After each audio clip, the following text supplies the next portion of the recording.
Morning class 6 students. आज हम लोग पढ़ेंगे हिंदी फर्स्ट का। आपके क्वेश्चन आंसर हो गए और एक्सरसाइज भी हो गई है। मेरे पास कुछ लोगों ने भेजा है, कुछ लोगों ने नहीं भेजा है। कुछ लोगों ने नहीं भेजा है, बहुत सारे लोगों ने तो भेजा, बट कुछ लोगों ने भी बुक्स और कॉपी कंप्लीट करके मेरे पास भेजा नहीं है। तो प्लीज़ आप लोग जब भी कोई वर्क कंप्लीट करिए, तो मैंने पहले ही आप लोगों को कह चुकी हूँ कि करने के बाद आप अपना होमवर्क हमारे पास भेजेंगे, ठीक है।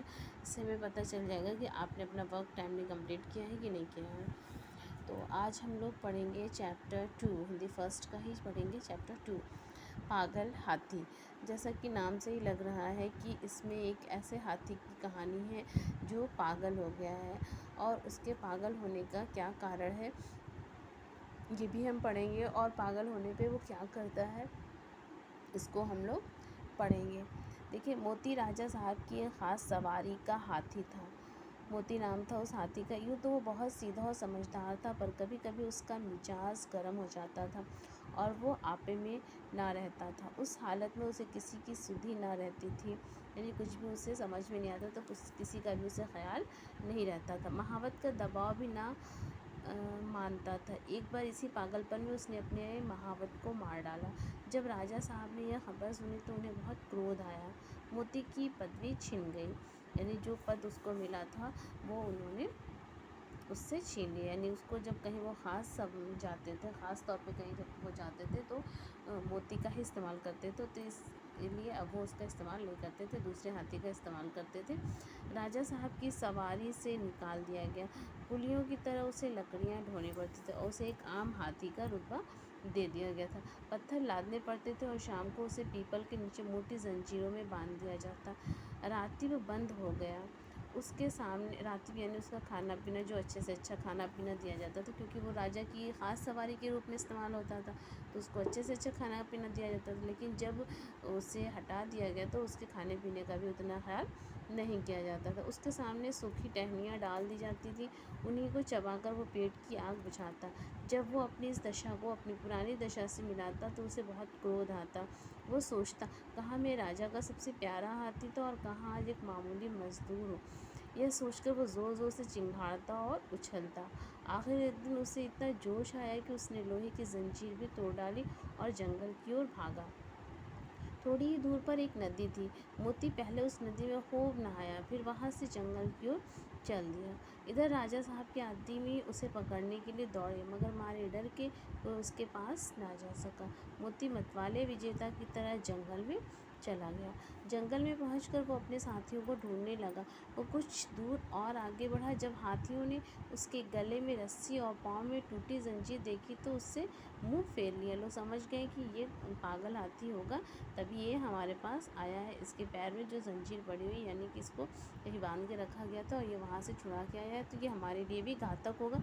इसलिए लोग उससे, जितने भी वहाँ के जंगल के आते थे, वो सब उससे पीछे हट गए। तुम गुलाम हो, तुम्हारी जगह इस जंगल में नहीं, इतना कहकर वे चले गए।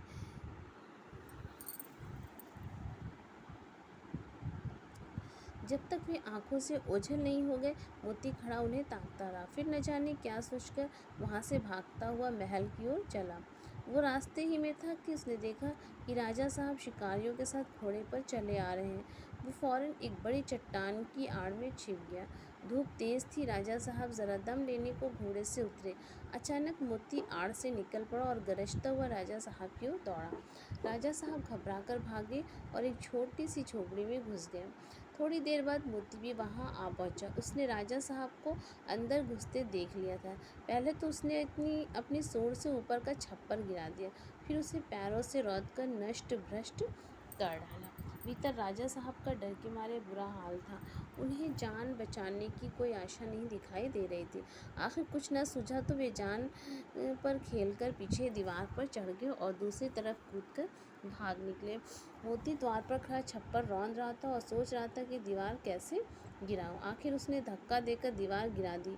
मिट्टी की दीवार पागल हाथी का धक्का क्या सहती, मगर जब राजा साहब भीतर ना मिले तो उसने बाकी दीवारें भी गिरा दी और जंगल की तरफ चला गया। महल में लौटकर राजा साहब ने ढिंढोरा पिटवा दिया कि जो आदमी मोती को जिंदा पकड़कर लाएगा उसे 1000 रुपये इनाम दिया जाएगा। कई आदमी इनाम के लालच में उसे पकड़ने के लिए जंगल गए। इसलिए उन्होंने उसे पकड़ने के लिए हुक्म दिया, क्योंकि वो पागल हो चुका था और वो किसी को भी नुकसान पहुंचा सकता था। तो राजा का कर्तव्य होता है कि वो अपने प्रजा की रक्षा करे, इसलिए उन्होंने उसे पकड़ने का आदेश दिया। उसे 1000 रुपये इनाम दिया जाएगा। कई आदमी इनाम के लालच में उसे पकड़ने के लिए जंगल गए, मगर उनमें से एक भी वापस ना लौटा।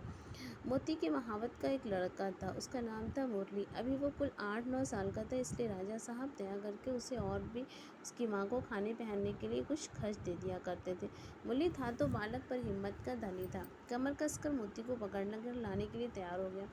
माँ ने बहुत समझाया, अन्य लोगों ने भी मना किया, मगर उसने किसी की भी ना सुनी और जंगल की ओर चल दिया। उसने एक छोटे से बच्चे ने कहा कि मैं मोती को पकड़कर लाऊंगा। हालांकि मोती ने उसके पिता को मारा भी था, उसके पिता महावत थे और उन्होंने हाथी ने उसे मारा भी था, लेकिन फिर भी वो बच्चा नहीं माना और वो मोती को पकड़ने के लिए जंगल की ओर चल दिया।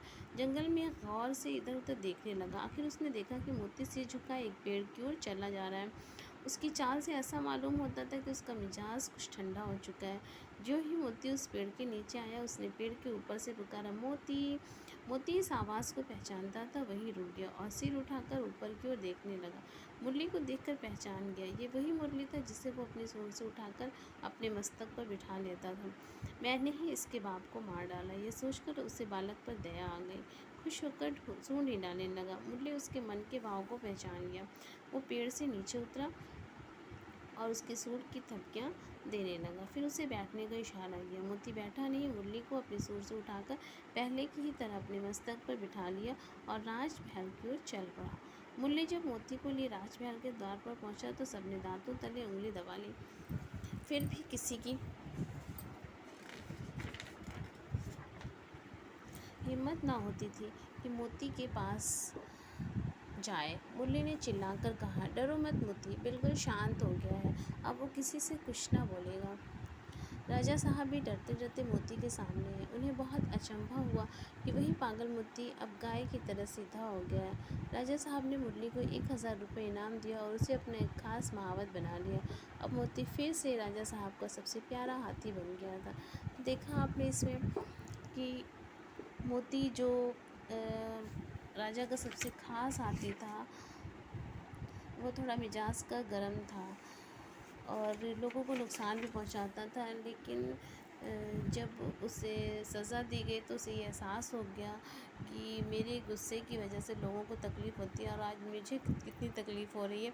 तो इस वजह से वो सुधर जाता है और जिस महावत को मारा था उसने उसके बच्चे को देख करके उसके मन में भी उसके प्रति प्रेम भाव आता है और वो सीधा हो जाता है और उसके साथ राजमहल की ओर चला आता है। ठीक है, इस चैप्टर को आप लोग पढ़ेंगे और इस चैप्टर को समझेंगे। ठीक है, फिर और इसकी एक्सरसाइज यानी शब्दार्थ जो है आप कॉपियों में कर लेंगे। ठीक है।